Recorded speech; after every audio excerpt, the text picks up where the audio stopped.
Well, then you have got the problem, Paul, in the dressing room, haven't you? Because if you've got I don't like to use your players, but Jose Bazingwa, for example, may or may not have been putting a shift in to the extent that Henry has in the last 24 hours. With the type of players who are on far less money, but maybe do have the character and the team ethic, how does that marry itself?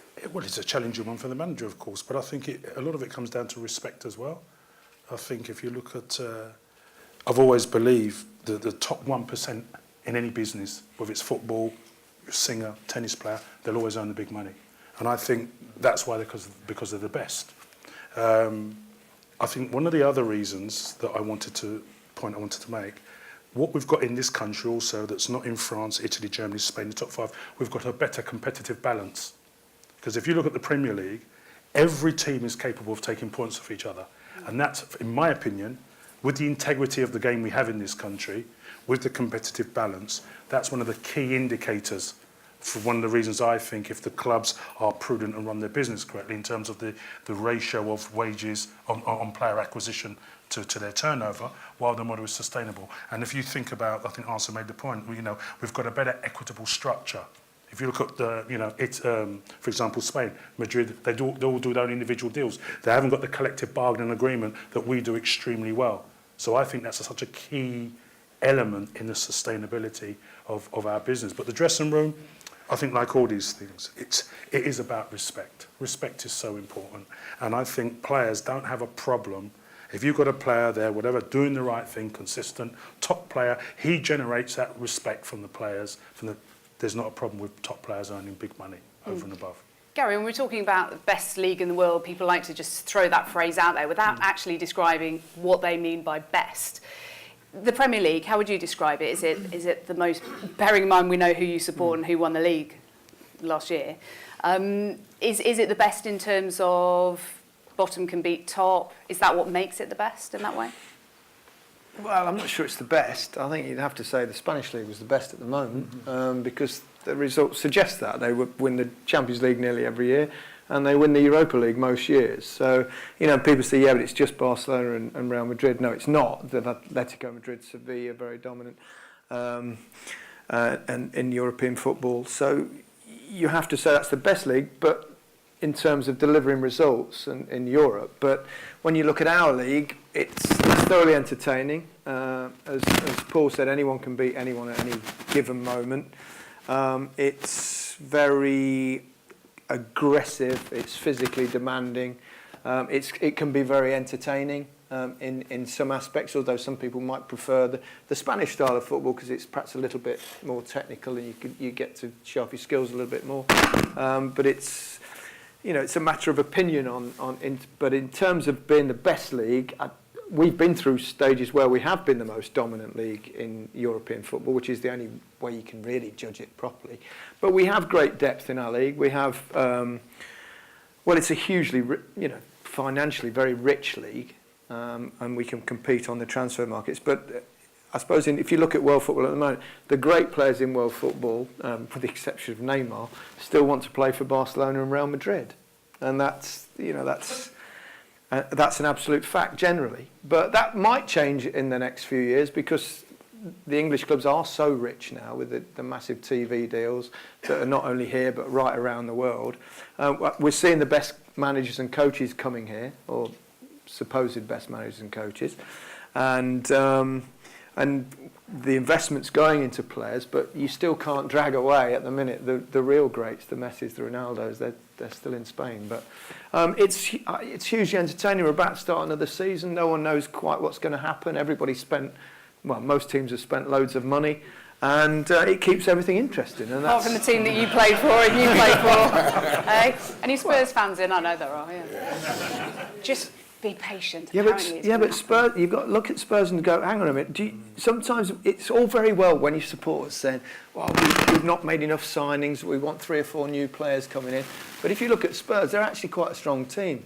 And it could perhaps upset the equilibrium a little bit by bringing in 3 or 4 faces. Other teams that have, Manchester United, Manchester City, etc., they've brought in 3 or 4.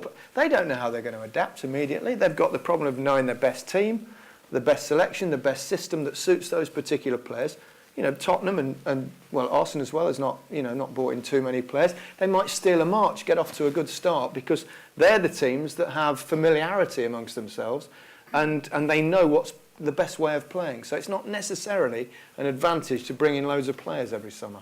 Isn't it about time they brought in somebody who could support Harry Kane, though? Well, that's a give him a different day thing. off occasionally. Yeah, that again, when you know you've got a player that's going to play every week, it's not easy to drag in another player that's thinking, well, I might not get a game here. No, that's I mean, I don't know, but I've never been a manager, but I would imagine I would imagine that will be an addition that they need to make at some stage, unless Jansen's maybe had a brilliant pre-season. Yeah. In terms of the Tottenham doing the right thing by selling somebody for 50 million and not signing anybody else, this is going to be interesting, isn't it? See how Tottenham get on if they don't manage to sign any new players. Is it sustainable? Well, it doesn't mean they have, as Gary said, they had a good team already last year. It's a young team. They are on the way up. That is very important as well, sometimes to assess, is the team at the beginning of a cycle or at the end of a cycle? And then, as we spoke before, it's difficult to find the players today who strengthen this kind of teams. Everybody says buy. When you say who, today... Sounds like our press conference. I've done this to you loads of times. Yeah, exactly. You should sit with me in a press conference, And as well, what we spoke about before, you spend 50 million today for normal players. And you still must sell some shirts and some tickets to spend 50 million, And that is absolutely getting crazy, because when people say you buy Neymar for 300, okay, I am not as good as Neymar, but still I'm not worth 50 or 100, So what has changed is that the prices have gone up tremendously, and I believe we will see more and more people going to the end of contract for two reasons. People anticipate on inflation. When you speak with an agent, he says, okay, my player today, for example, give you an example, makes 3 million, but with the money coming in, the television money and the price of the other players, I want now 8. But you can say, we cannot go from 3 to 8, we cannot afford it. But that's what they want, because they anticipate that the inflation on the inflation. And that is a very dangerous game, where you could be caught in, because if the income stops, for example, we make 5.1 million from domestic rights, I can't see how that can go up anymore, But we still are under pressure to play with the inflation, and that's where the risk is. But Jacqui, one of the answers is actually on the club's doorstep. I mean, Arsene, you brought on Reece Nelson the other day. One of the great things this summer has been English players, young English players, doing well in tournaments, under 19s, under 20s. I picked the wrong tournament when I went to the under 21s, but it's been very encouraging to actually see these kids get a chance. I mean, Spurs are doing it, Pochettino's given. You've got a history of doing that. But look at Chelsea. Chelsea have this fantastic academy. They win the FA Youth Cup every year. That Jody Morris is doing a brilliant job there. And you just see all these kids who are now being sold or going out on loan. When Chalobah could get into that midfield, or given a little bit of time. Yeah, but I must say it's more difficult today. What do people want? What do media sell is big stars with big names. And nobody's interested for you to give a chance to a young player. Don't you think Chelsea fans would be, though, with all these youth players that they come to Stamford Bridge? I do the Youth Cup for ITV, and they come in their numbers every year, and Mason Mount's gone out on loan, Ike Ugbo's gone out on loan, a few of them leave for good. They just don't come through. But it gives your fans reassurance to bring a big name in with big money. Can't you do both? Can't you have a big signing and try and... If they're good enough. I don't think they get the opportunities nowadays. Yeah. Not like that. I think you bring a young kid in, and it's not about giving him a game and saying, oh, he's going to be unbelievable. He needs a run. He needs to be afforded what you'd bring a big star in and give him 10, 15 games. If you're not giving a young player that, you're asking him to do it in the first game. If he doesn't, the fans are booing and saying, get him out, we want stars. That is an interesting point, because you have to, when you're a manager, you have to stand up. You pay education of young players with points. I play a young central defender of 20 years old. I know he will cost me points in the season. And I have to stand up for that. If I play a 28-year-old centre-back, maybe less talented, it will cost me less points. But I will not give a chance to a young player. And at some stage, I must say, as a manager, sometimes you feel lonely to stand up there and say, no, I want this boy to play because he deserves it. But just to deserve it, I know as well that he will make mistakes. Because you learn your job at 23 years of age, 23, 24, you have a player. But until 23, we make up and down.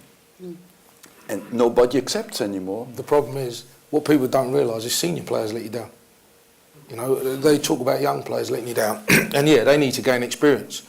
But I saw Jose Mourinho lost his job at Chelsea because they finished 10th. It wasn't a young player that played in that side. So the senior players let you down as well as the younger players.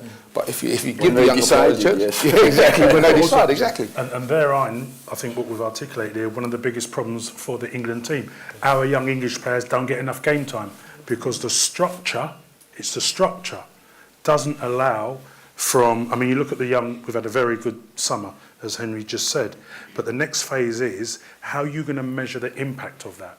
From the FA's perspective, it's been tremendous, great, but that tournament football doesn't necessarily mean anything until those players convert that, get into the first team and get game time. So what's the answer? That these excellent young players go to the Championship and toughen up like Tammy Abraham did, and now he gets his chance at Swansea? That seems to be quite a decent route, doesn't it? I think it's a good.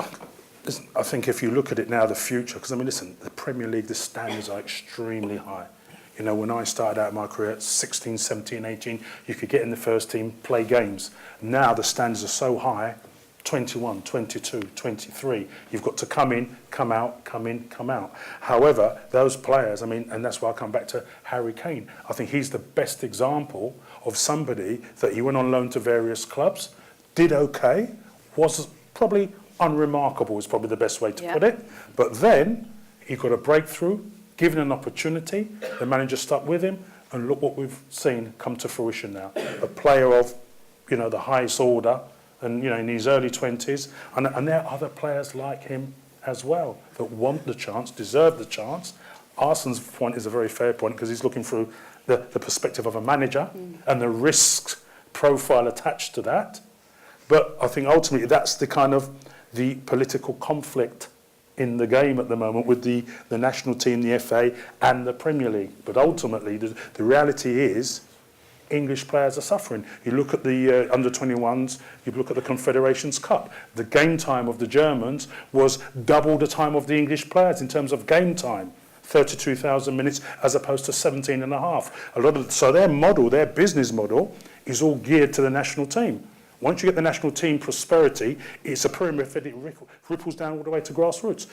Our model, unfortunately, presents a lot more challenges. But this is where Richard Scudamore is absolutely brilliant in negotiating these huge multi-billion dollar-pound television deals, because he's presented and encouraged the Premier League not to become the English Premier League, to become the League of Nations. Yes. So if you've got Chileans, if you've got players, Africans, if you've got players from all around the world, then it's so much easier to go and sell to their individual countries' broadcasters. So huge money coming in. The model is phenomenal. You know, it's 25 years ago, the FA was supposedly involved, well, they were involved in the setting up of the Premier League. And there were all these pieces about celebrating the anniversary of this. And it was set up, one of the reasons it was set up was to help the national team, because England in the early 90s were struggling. Yeah. And what's happened? It was a well-intentioned move, England have actually gone even further back from that. I agree. I accept that wholeheartedly.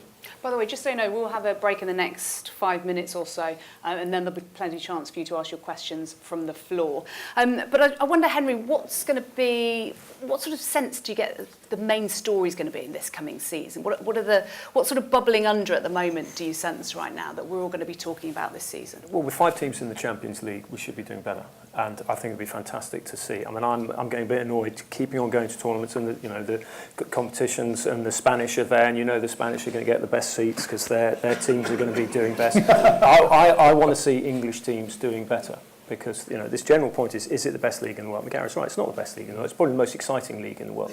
But in terms of, you looked at Real Madrid last night, you looked at Isco last night, you looked at the players they've got there, Toni Kroos and Modric and all these, that's without going into the sort of Galactico players. You look at a player like Casemiro. You know, they gave him a chance. He wasn't particularly well known. So, I mean, Zidane's got the balance right there. There's not a team in Europe to touch Real Madrid at the moment. So I would love to see English teams doing better in the Champions League. Little things like diving. I would love to see people being called out on diving. I know it's very difficult because you're going at such speed, and it is very difficult because they are so lightweight, these players, and they are absolutely flying, and any little contact can knock them over, as we saw at the weekend.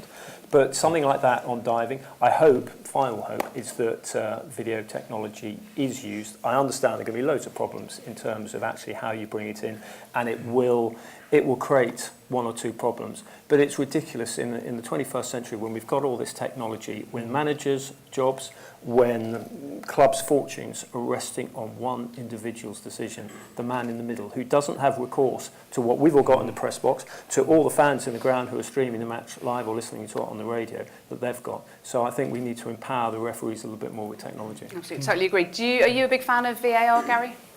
Have you seen much of the I've been very pro. I have been for a long time. I think it's creeping in now. The way they're using it is a bit bizarre at the moment, keeping it secret from everyone else in the ground. I don't quite understand that. No other sport does that. Give them, let them go in on, build the drama a little bit. It doesn't take that long. You want to try and get the right decision. People say, but sometimes we look at it 10 times and we still can't make our mind up. Well, in that case, just go with the referee's decision if there's an element of doubt. Right. It's fine. It's a no-brainer, really. Yeah. But we've always been reluctant because football's been a little bit pompous in that, hasn't it, over the years? I think you're spot on. I think the key thing is with the video VAR, it doesn't affect the fluidity of the game. That's a key point for me. If it does, that's different. However, the referees, they do need assistance. And I just think that will work eventually. I mean, the thing is, there's a number of anomalies there that need to be ironed out, but I just think in principle, society is evolving at an incredible rate, the game is. And I just think that the referees do need the assistance, and I'm personally, I'm a staunch advocate of the VAR. What do you think of it? You've watched so many games per day. Yes. There's in a video system there's two problems.